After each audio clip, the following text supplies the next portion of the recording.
নেত্রকোনা জেলার সীমান্তবর্তী উপজেলা দুর্গাপুরের ঐতিহ্যবাহী কুমার দ্বিজেন্দ্র পাবলিক লাইব্রেরি পুনরুদ্ধারের জন্য মানববন্ধন অনুষ্ঠিত হয়েছে।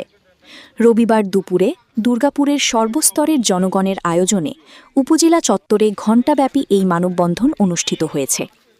মানববন্ধনে বক্তারা বলেন, এই লাইব্রেরি মহারাজাদের তৈরি 1840 সালে প্রতিষ্ঠিত হয়, কিন্তু কতিপয় লোকজন এই লাইব্রেরির জায়গা দখল করে রেখেছে।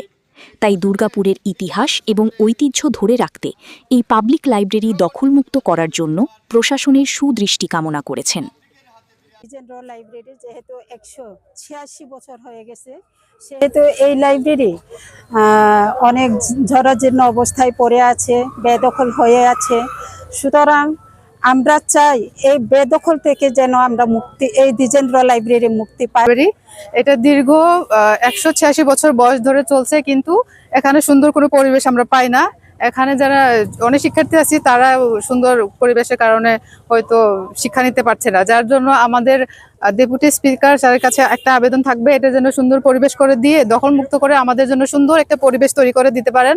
তো এমপি জাতীয় সংসদের মাননীয় ডেপুটি স্পিকার মহোদয় এই দ্বিজেন্দ্র পাবলিক লাইব্রেরি পরিদর্শন করে প্রশাসনকে দায়িত্ব দিয়েছিলেন অচিরেই যেন এই লাইব্রেরিটিকে দখলদার মুক্ত সংস্কার করা হয়।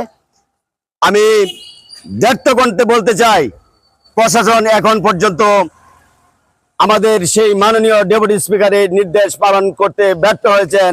আজকের এই মানববন্ধন থেকে উনাদেরকে আমি সতর্ক বার্তা দিতে চাই যে আপনারা অচিরেই ডেপুটি স্পিকার মহোদয়ের সেই বার্তা আপনারা বাস্তবায়ন করবেন, নয়তো আমরা রাজপথে আন্দোলন করব। আমাদের